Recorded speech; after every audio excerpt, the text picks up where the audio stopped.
비행체에 어떤 뭐 F-50이 됐든 아니 전투기가 됐든 일반 항공기가 됐든 모든 형태의 비행체나 또는 또 배 부분이 될 수도 있고 잠수함 부분도 될 수 있어요. 잠수함도 빨리 추력하기 위해서 좀 전에 얘기한 이런 방식. 네.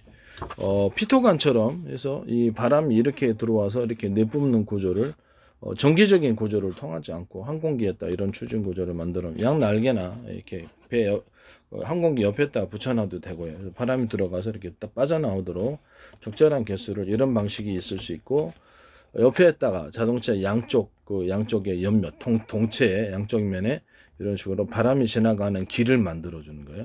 이런 식으로 통로는 돼 있지 않아요. 그냥 바람이 지나가는 길이고 그때 그 모습은 이렇게 윙식으로 이렇게 날개가 작은 구조 붙어 있는 구조고 밑으로 5겹 정도 있을 수 있습니다. 그럼 그런 공기가 밑을 통과하면서 이 작은 날개 부분이라도 위로 이렇게 들어 올려지겠죠. 그럼 이것이 튼튼해야 되겠습니까? 안 튼튼해야 되겠죠. 5겹 구조를 통과해서 위로 들어 올려지고 밑으로 빠르게 오래 써도 이것이 부러지거나 문제가 있으면 안 되잖아요. 그렇다 너무 크면 부러지거나 이런 문제가 있으니까 적절한 크기로 해서 5겹을 배출하면 공기가 밑으로 빠르게 흘러나가겠죠. 그쪽도 빠르게 흘러나가게 구조적으로 설계. 또 모양이 똑같지 않아도 상관없습니다. 이처럼 이렇게 비행기 옆면이나 비행기 날개 부분에 이런 것들을 붙여가지고 속도를 빠르게 증가시키는 것, 또는 잠수함이나 또는 어떤 위교선 만들 때도 이런 것을 쓸 수 있습니다. 또는 뭐 어떤 헬리콥터 부분에도 인위적으로 이것을 배치해서 속도를 증가시켜 줄 수 있고 드론 부분 또는 뭐 어떤 열차나 자동차 이런 부분에도 사용할 수 있습니다. 뭐, 뭐 각종 모든 부분에 다 사용될 수 있다라는 것을 말씀을 드립니다. 선풍기나 어떤 히타기는 온풍기 아니면 냉풍기 아니면 에어컨 모든 형태의 선풍기 이런 부분에도 이런 통로 구조를 사용할 수 있습니다. 이런 통로 구조를 사용할 수 있고 제 방식은 다중 입출구 여러 개의 입력 공기나 그 어떤 물 액상 여러 개의 출구 이것이 기본입니다. 그때 형태는 이렇게 미끄러지시 들어오기 위해서 이렇게 이런 식으로 곡선 형태로 입구를 만들어 줄 수 있다라는 것을 말씀을 드립니다. 그럼 좀 더 빠르게 들어오고 그럼 선풍기 같은 그냥 이게 빨아들이시면 돼요. 그냥 좁은 통로로.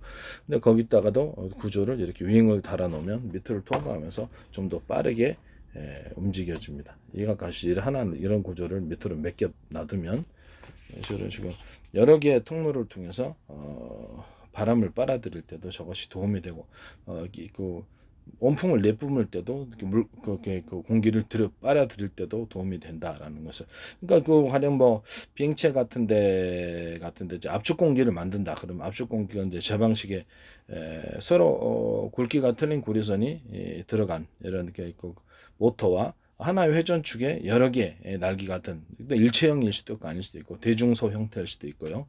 프로펠러 사이즈가 이렇게 해서 여러 군데 통로에서 이것을 빨아들이거나 또 한 군데 통로를 할지라도 그것을 여러 개로 세분화 시켜가지고 좁은 계곡바람처럼 빠르게 빨아들이는 구조를 그 통로는 미끌미끌 그래야 되겠죠. 완전히 공기가 이런 식으로 이렇게 이런 식으로 만들어 놓는다든지 이런 식으로 이렇게 좀 이렇게 나팔관식으로 만들어서 이런 출구를 공기를 여러 군데에서 사방으로 빨아들일 수도 있고 한 군데에서도 이런 구조를 만들 수도 있어요.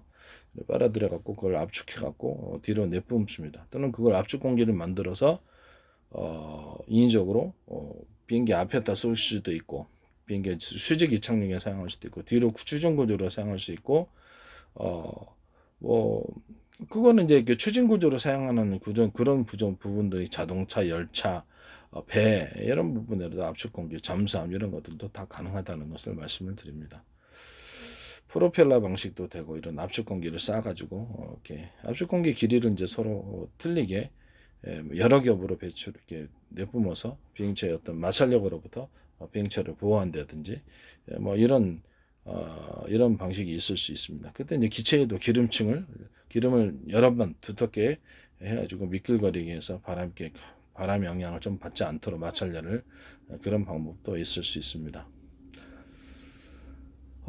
그 다음에 압축 공기를 뒤로 내뿜어서 추진하는 구조에 있어서도 그렇죠. 길이를 틀리게 해서 내뿜거나 또는 회전하면서 내뿜는 또는 어떤 프로펠러로 압축 공기를 만들어서 내뿜을 쓸 때 그 회전 그 통로 구조는 나사식 서로 간격이 틀린 나사식 회전 구조가 된다. 넓고 중간 좁고 틀린 좁고 촘촘한 이런 나사 볼트 나사 할 때 그 나사처럼 넓고 회전 간격이 넓고 중간 좁고 촘촘히 굉장히 잘 박힌다 그랬죠. 콘크리트에도 잘 박히고 나무에 잘 박힙니다. 이런 방식은 제 방식이다 합니다. 이런 방식으로 해서 뒤로 쏘아가지고 회전하면서 쏘면 더 좋겠죠. 그러면 이렇게 뒤로 이것도 추진 구조가 된다는 것을 말씀을 드립니다. 이 방식 이제 제 방식에 해당합니다. 그래서 그 모양이 이렇게 날개 모양이 모양과 디자인을 등록하려는 건 아니니까요. 그래서 모양과 디자인만 조금만 변경시키면 이런 걸 다 기존에 없던 방식이니까 이걸 정기적인 문제로 하지 않고 공기의 자연적인 흐름을 이용해서 양옆 비행기체를 위로 떠올려주거나 뒤로 밀어주는 구조를 만드는 것은 또는 잠수함, 위그선 또는 자동차 열차를 이렇게 만드는 것은 제 방식이라는 것을 말씀드립니다. 모양과 형태가 뭐고 조금만 변경시키면 다 되겠네요. 이런 구조 원리라는 것을 다시 한번 말씀을 드립니다. 그래서 어떤 형태로 설계를 하든 간에 이렇게 양옆에 윙을 만들어 놓거나 바람이 통과하면서 자연적으로 양력과 추력을 만들어내는 구조를 만드시면 그것은 제 기술 구조에 해당하고 그전의 비용체는 이런 것이 없었기 때문에 어떤 모양으로 달아 놓으셨던 그것은 제 기술 구조, 그 아이디어가 바로 구조 원리가 제 아이디어 구조 원리이기 때문입니다. 모양과 형태는 얼마든지 수백만 가지도 그렇죠. 수백 개도 나올 수 있어요. 모양 이제가 이런 방식을 안 하고도 그게 지금 문제입니다. 수백 개도 만들 수 있기 때문에 이런 아이디어가 간단하게 도용될 수 있다. 이런 아이디어 자체가 놀라운 것이다. 이렇게 생각하시면 되겠습니다.